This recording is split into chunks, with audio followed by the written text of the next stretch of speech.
translated by Donald Rayfield. Chapter on the Slate. The horse herder Normov was hosting a card game. The duty guards never even poked their heads into the horse herder's barracks, since they quite rightly considered their main job to be watching prisoners convicted under Article 58. In any case, counter-revolutionaries were not generally allowed to look after horses. The more pragmatic bosses did, admittedly, quietly grumble that this rule deprived them of the best and most conscientious workmen, but their instructions on this question were unambiguously strict. So the horse herder's barracks was the safest place to be, and every night the gangsters gathered there to fight it out over a game of cards. The bottom bunks in the right-hand corner of the barracks were covered with quilts of various colors. A twist of wire held an improvised KOLYMA lamp, fueled by kerosene fumes, to the corner pillar. 3 or 4 lengths of copper pipe were soldered onto a jam jar lid. That was all you needed to make the lamp, and to light it a burning coal was put on the lid. It heated the gas, so that the fumes rose up the pipes and could be lit by a match. A filthy down pillow was placed on the quilts. The pair of card players sat on either side of the pillow, their legs beneath them Mongol style. This was the classic setup for a prison card duel. A fresh pack of cards was put on the pillow. They were no ordinary cards. The pack was cobbled together with amazing speed in the prison by highly skilled men. To do this they needed paper, any book, a piece of bread, chewed and then filtered through a rag to make starch to stick the paper together, the stub of an indelible pencil, a substitute for printer's ink, and a knife, to cut out the cards and to make stencils for the diamonds, spades, etc. The cards this time had just been made from a volume of Victor Hugo that someone had forgotten to take home from the office. The paper was nice and thick, so there was no need to stick sheets together, as one had to when the paper was too thin. Whenever a search was carried out in the camp, all the indelible pencils were confiscated without fail. They were even removed when prisoners' parcels were delivered. The reason for this was not only to prevent documents and official stamps from being forged, and there were a lot of talented prisoners who did that sort of thing, but to eliminate anything that might infringe the state's monopoly on playing cards. Indelible pencils were used to make ink and, by using stencils, the ink was used to make patterns on the cards, queens, jacks, 10s in all suits. Prison cards were all the same color, no player needed to have both red and black. The jack of spades, for instance, could be recognized by the spades on 2 opposite corners of the card. The layout and shape of the patterns had not changed for centuries, and knowing how to make cards yourself was part of the courtly training of any young gangster. The new pack of cards lay there on the pillow. One of the players would clap his filthy hand on it, but his fine, white fingers showed he had never done any dirty work. The nail of his little finger was unnaturally long, another sign of gangster chic, just like his fixes, gold, or actually bronze, veneers stuck onto perfectly healthy teeth. There were even craftsmen, self-taught dental technicians, who earned a good living making these crowns, for which there was a constant demand. As for fingernails, there would certainly have been a fashion for varnishing them, if only prison conditions had allowed the import of lacquer. The carefully burnished yellow fingernail shone like a jewel. The owner of the fingernail ran his left hand through his sticky, dirty fair hair. He had a very professional army-style crew cut. His brow was low, free of wrinkles, with bushy yellow eyebrows, and his mouth was sharply defined, like a woman's, and this gave his face a quality sought after by thieves. He was unremarkable. His was a face you could never remember. You would forget him a moment after you looked at him, all his features vanished, and when you next met him, you wouldn't recognize him. This man was Sivachka, famous for his skill at Derzo, a prison version of Berzik, Shtos, and various kinds of Bura, 31, and he was a genius at expounding the thousands of rules of these games, rules that had to be strictly observed in the battle to come. People said of Sivachka that he was really good at laying it down, in other words, he had the knowledge and deftness of a card sharp. He was, of course, a card sharp, for an honest game among thieves is a game of deception. You have the right to watch and catch out your partner, and you have to be just as good as he is at cheating and at holding on to your dubious winnings. The game was always a duel between two players. None of the professionals would lower himself by taking part in games for more players, such as Russian blackjack. They never hesitated to play against someone who could lay it down, just as a real chess player always looks for the strongest opponent he can find.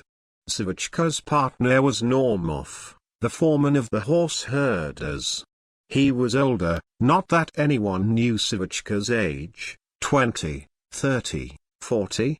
A dark-haired fellow whose sunken black eyes had such a long-suffering expression that, had I not known Normov to be a railway thief from the Kuban, I might have taken him to be a wandering monk or a member of the Trust in God Alone sect, such as you could come across over the last few decades in the camps. This impression was heightened by the pewter cross hanging from a chain around his neck, his shirt open to reveal it. The cross was not a blasphemous joke nor a passing whim. In those days all the gangsters wore aluminium crosses, as much an indication of their profession as a tattoo. In the 1920s gangsters liked to wear workmen's caps, before that they wore naval officers' caps. In the 1940s they wore flat round Cossack caps, turned down the tops of their felt boots, and hung crosses around their necks. The cross was usually plain, but any available artist could be made to use a needle to scratch the criminal's favorite patterns, a heart, a card, a naked woman. Normov's cross was plain. It hung on his dark, bare chest, and it was hard to read his blue tattoo, a quotation from Yesenin, the only poet recognized and canonized by the criminal world. How few the roads I have trodden, how many the mistakes I have made. What are you staking? Sivachka asked, his clenched lips expressing infinite contempt. This was considered the height of good manners at the start of a game. These rags of mine, this suit, replied Normov, clapping his hands to his shoulders. I'll call that 500, then, was Sivachka's evaluation of Normov's clothes. The response was a loud and lengthy series of obscenities, meant to persuade the opponent that the stake was worth far more. The spectators crowding around the players patiently waited for this traditional opening move to end. Sivachka gave as good as he got, cursing even more viciously in order to knock the price down. In the end Normov's clothes were valued at 1,000. In response, Sivachka staked a few well-worn sweaters. After the sweaters had been valued and thrown down on the quilt, Sivachka shuffled the cards. Garkunov, a former textile engineer, and I were sawing firewood for Normov's barracks.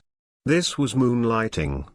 After our day's work at the pit face, we had to saw and chop enough firewood to last 24 hours. As soon as supper was over, we went to see the horse herders. It was warmer than in our barracks. After we'd done the job, the man on duty in Normov's barracks would fill our pans with cold broth, the leftovers from the sole and invariable dish, which in the refectory was called Ukrainian dumplings, along with a piece of bread each. We would find somewhere on the floor to sit and quickly eat what we had earned. We ate in complete darkness since the kerosene lamps only lit up the card game, But as the old prison hands observed so rightly, the spoon never missed the mouth. Now we watched Sivachka and Normov playing each other. Normov lost his rubbish. His trousers and jacket were lying on the quilt next to Sivachka. The pillow was now the stake. Sivachka's fingernail traced elaborate patterns in the air. Cards would disappear in his hand and then reappear. Normov was wearing just his vest. His satin side-button shirt had gone the same way as his trousers. Helping hands tried to put a quilted jacket over his shoulders, but he brusquely threw it off onto the floor.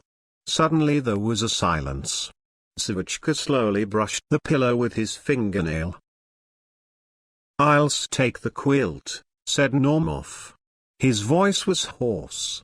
200, Sivachka replied indifferently. 1,000, you bitch. Normov yelled. "For that? That's not worth having. It's scrap, it's rubbish," Sivachka decreed. "Just for you, I'll put it at 300. The battle continued. The rules state that no battle is over as long as the opponent can come up with a response. "I'll stake my felt boots." "I don't play for felt boots," said Sivachka firmly. "I don't accept government rags."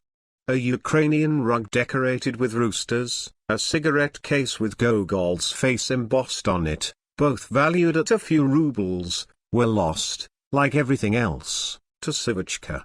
Normov's dark-skinned cheeks began to blush deep red. "Put it on the slate," Normov pleaded. "Like hell I will," retorted Sivachka as he stretched his hand out behind him. Someone immediately put a lit cigarette into it. Sivachka took a deep puff and started coughing. "What use is your slate to me?